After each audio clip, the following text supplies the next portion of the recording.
Ann Jeffries as Marion Kirby, the ghostess with the mostess. Robert Sterling as George Kirby, that most sportive spirit. And Leo G. Carroll, host to said ghosts, as Topper.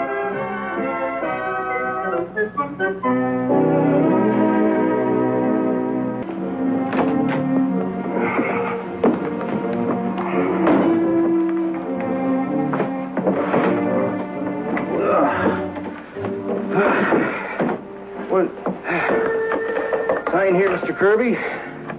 My name isn't Kirby. It's Topper. The Kirbys don't live here anymore. I got orders to deliver it here. Why, Topper? We do live here. Said it. As soon as I get those suitcases in, I'm through for the day. But my name's Topper, I tell you. Hey, George, this is our trunk. The one we took to Sun Valley with us when we were killed. You sign for it. I'll see if anything is missing.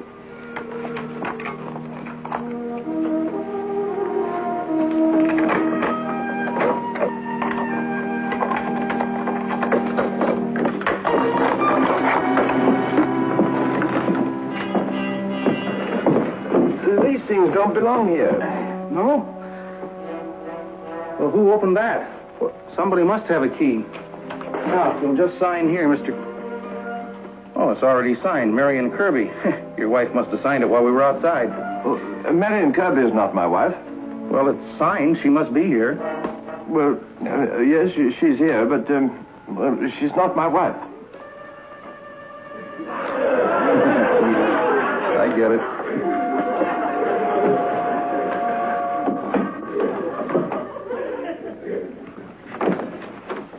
Yes? How do you do, sir? My name's Jackson, Frederick Jackson, attorney at law. May I come in, sir? Well, if it's a business call, I'd prefer that you came to the bank. My wife isn't feeling very well. No, I'll be brief, Mr. Kirby. Kirby? My name's Topper, Cosmo Topper. He's here to see us, George. Take his hat. Okay. Yes, sir. I'd be glad to. But I don't even know how I did it. The Kirbys don't live here. I bought this house. My name's Topper. Do you happen to know how I can get in touch with them? No, and you don't know how fortunate you are. They're dead. Been dead for nearly a year. Terribly sorry to hear that. And I apologize for disturbing you, Mr. Topper. Kirby? Kirby? Kirby? Now, Mr. Kirby, just because I'm an attorney is no reason to give me a false name. My name is Topper. I represent the estate of your paternal grandfather, the late Augustus Kirby. Late? How late? 2 months.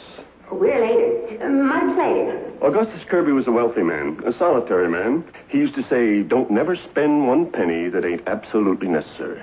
Well, his English wasn't very good. Sir, I'm a Harvard man myself. But since I started handling his $1 million, I ain't had no objection to his English. Did you say million? Did you say $1 million? $1 million, give or take 100,000. To be brief, he has left the entire estate to you and your wife, George and Marion Kirby. George, we're rich. I don't think I can stand the shock. Let's get a drink quick. Augustus Kirby obviously hadn't heard the news. George and Marion were killed in a skiing accident. An avalanche hit them. What? Their bodies were never recovered. They're really dead, are you sure? Well, I have no proof. But after a year under 2 or 3 million tons of ice, well, one suspects the worst. I'm frightfully distressed. I must have proof of the death, because under the terms of the legacy, in the event of their demise, the money goes to charity. Mr. Topper, I'm extremely sorry to have intruded on you like this. Oh, not at all. Drop in any time you have another $1 million. $1 million? $1 million? Well, give or take 100,000. You give, I'll take. Tell you what I'll do, Topper. I'll buy Henrietta a brand new antique vase. And I'll buy her a black lace nightgown, just like mine. Seems to me you might have some feeling for your grandfather, Augustus. But we never knew him. He was a recluse. We just hope he finds someone as nice to haunt as you. It's very touching. But before you spend that inheritance, may I remind you both that you're every bit as deceased as Augustus?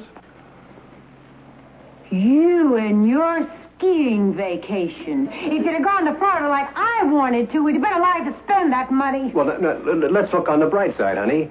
if we'd have gone to Florida, we might have been drowned. It's all your fault. Throwing away my $1 million. It's just like a man. You don't care what happens to your wife. You kill her and cheat her out of her rightful inheritance and... George, I want to speak to you about Marion. I know. This is just a lover's quarrel. You've got to do something about her. A lot of things I'd like to do, but they won't work. She's already dead. Well, that's not a nice thing to say, even in jest. You know you love your wife just as much as I do. You're in love with my wife? No, I love Henrietta. But there's a little poem you should always remember, George. The truest joys they seldom prove, who free from quarrels live. 'Tis the most tender part of love, each other to forgive. Hello, what are you muttering about? The sight of you coming downstairs, dear, this inspired me to poetry. I was reciting to myself, Juliet is the sun. See how she leans her hand upon her cheek. Oh, that I were a glove upon that hand, that I might touch that cheek. Cosmo, if you must do something with your hands, take that trunk and those suitcases out of the hall. They've been there since this morning. Oh, very well, dear. I'll help you, Topper. I'll take it down to the basement, Topper. Cosmo, that trunk sailed right out of the hall. Oh, you're mistaken, dear. That's a steamer trunk, not a sail on it. I just know that headache medicine of mine has alcoholic content.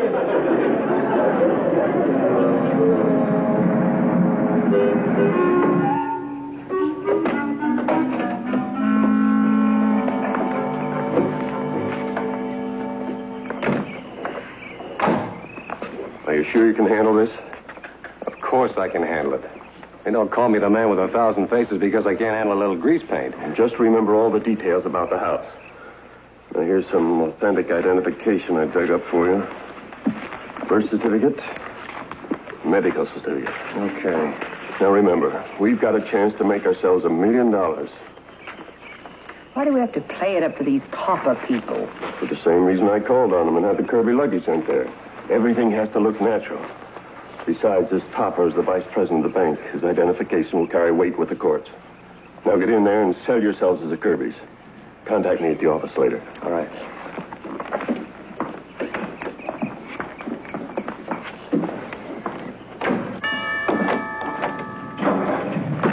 Mrs. Topper? Yes? How do you do? My name is Kirby. George Kirby. And this is my wife, Marion. How do you do? Won't you come in? Thank you. Oh. Kirby. Oh, you mustn't be alarmed, Mrs. Topper. We're not ghosts. But you said you were George and Marion Kirby. Yes, we are. Oh, we were reported dead. As a matter of fact, we had a very serious skiing accident, and we've been recuperating in a small and rather remote hospital. You see, we owned this house before you did, and our hospital bills were so heavy that we couldn't keep up the payments, so we had to let it go by default. We just came by to pick up our baggage that was sent to our old address by mistake. It's a beautiful house. Only you've made it so much more attractive than I did. Oh, you really think it's attractive? Oh, charming. Oh, do come up and see how I've decorated the bedroom.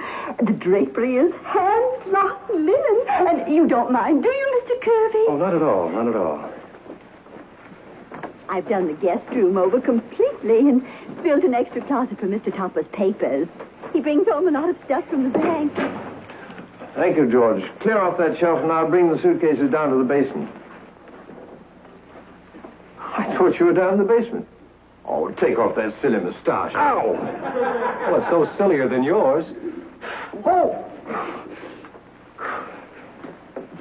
I'll go get George. I want to show him how you've redecorated things. Marion, what have you done to your hair? And how did George raise a mustache? You must be Mr. Topper. Hello. Well, never mind that hello. What's going on here? Those are Henrietta's clothes you're wearing. Take off that hat. I beg your pardon? Take off those clothes.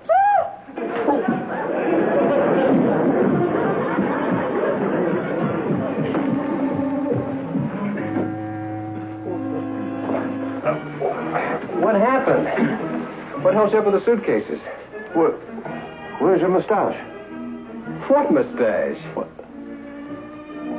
George, you remember when you said you had a feeling something strange was going to happen? Yeah, bumps went down my spine. My spine just went down the bumps. George, it's happened. Met my husband, Mr. Topper, yet, have you? Not formally. He just stepped up to me and pulled on my mustache. Oh, dear. Have you met him, Mrs. Kirby?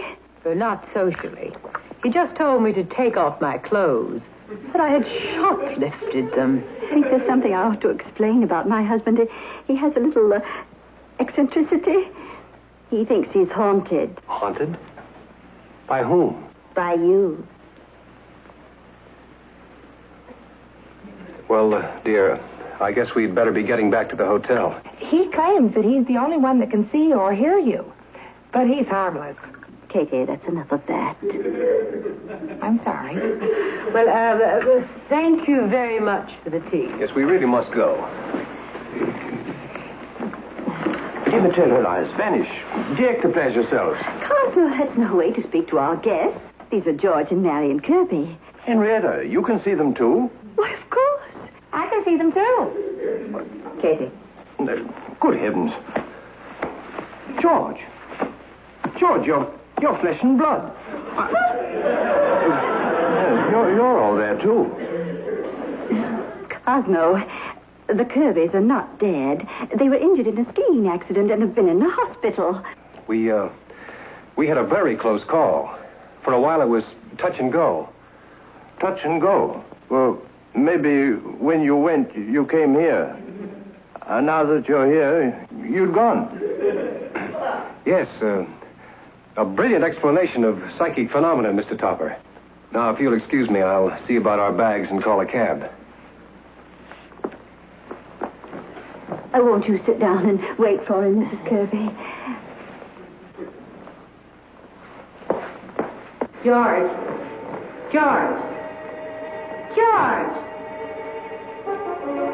All right, so you're still not speaking to me.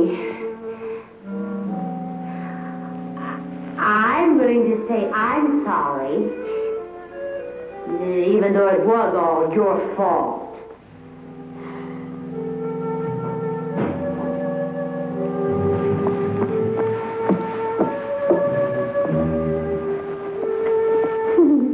Topper was right.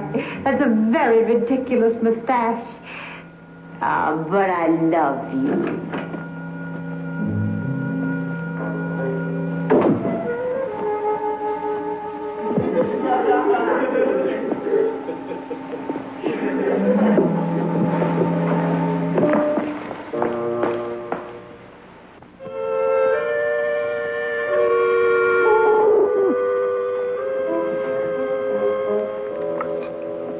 Gee, honey, you look wonderful in your new hairdo. Why, you...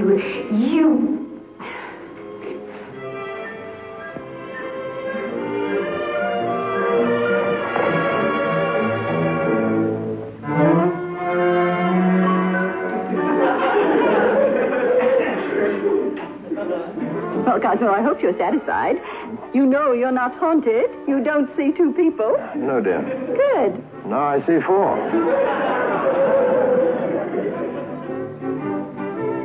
Come on, Topper. We've got to see you in the other room. Will you excuse me? Don't talk. Anything you say might be used in court. George, put your hand over his mouth. Hey, what's the idea? What are you going to do? What? Topper, those people aren't ours. They're perfect strangers. Incredible. Imposters. Well, why should anybody want to be us? We don't even want to be ourselves. I have it. The legacy. Grandpa Augustus. They're phonies. They're just trying to collect our money. You've got to expose them, Topper. Go back in there and ask them for some sort of identification. Come on, dear. We must really go. It's no affair of mine, of course, but after all, the Kirbys were reported dead. I suppose you have some identification? Why, certainly. Here's my passport. The hospital bill where we were confined. And my driver's license. That's all in order. This driver's license has your thumbprint on it. Excuse me. Would you mind? Your thumb. Oh, that proves it conclusively. Proves what? But I don't know a thing about fingerprints. Ask them where the wall safe is. Inasmuch as you lived here, I take it you know where the wall safe is? Of course.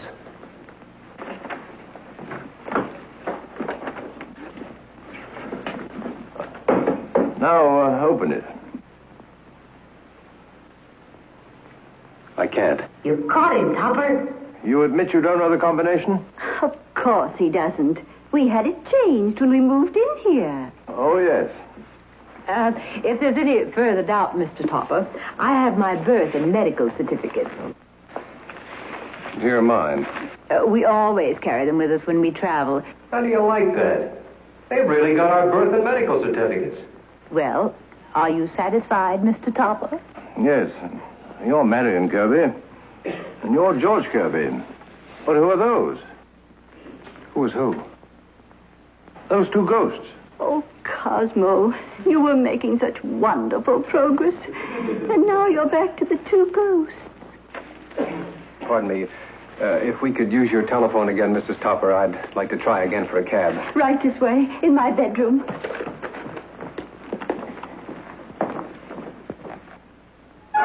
Topper, you're not going to let him get away with that, are you? I don't know you. And I'm beginning to wonder who I am. Topper, they're crooks. They're after that inheritance. You want the money to go to the proper charities, don't you? Yes, I do. But they were so much like you. But they were actors. I don't know. His driver's license had his thumbprint. A fraud wouldn't take a chance like that. Well, of course it was his own thumbprint. It was a new license. But they made one little mistake, using Marion's medical certificate. But it was perfectly authentic. Oh, yes, it was authentic. But you overlooked one little detail. It clearly stated that Marion had a mole on her body. Where? George, that's a very personal matter. Where is it? Well, George, don't you say another word. If I'm going to do anything about it, I have to know where it is. I'd die before I'd show it to you. You're already dead. Where is it? it's on her leg, 1 inch above her knee. Show 'em, Marion. I will not. But, honey, this is for charity. It's a very small mole, and I won't show it to anyone. Okay. Topper, will you believe that other girl isn't Marion if I can prove that she doesn't have a mole on her leg? Yes, but I'm interested to know how you're going to find out. Simple. I'll just swipe her skirt from her. Oh, no, you don't. I'll do it. But, darling, these are dangerous criminals that we're dealing with. It's a man's duty to have courage and face danger. I'll do it. If you do, it'll take a lot more courage to face me. I'll do it.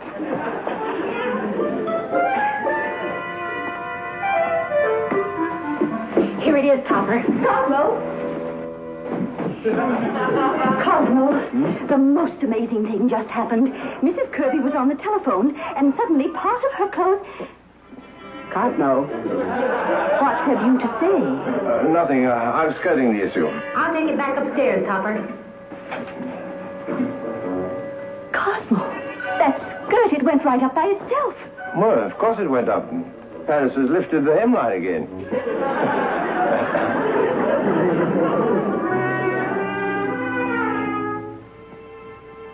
The court has made its decision.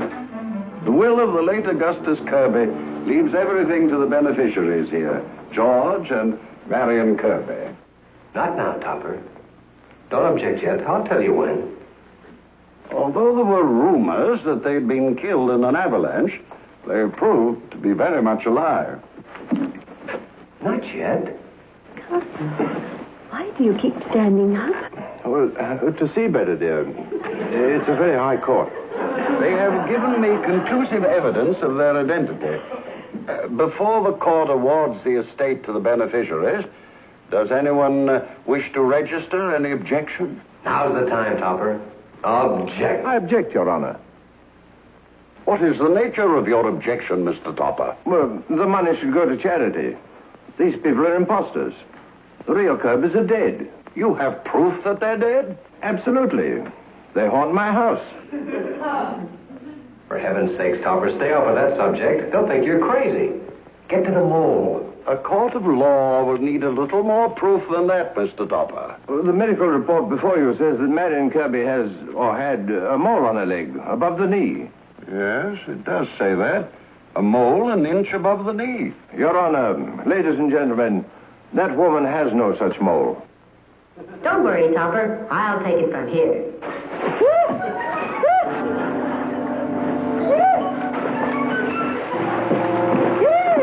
May it please the court, no mole. I can see it pleases the court.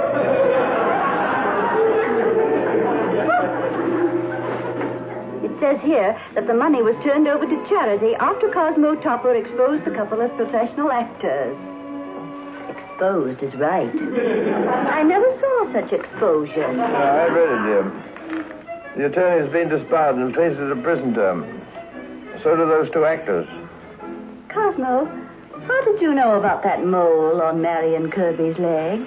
Well, it was on the medical certificate. Yes, but how did you know that other woman didn't have a mole? If I could think of an answer to that question, my dear, I'd win the Nobel Peace Prize.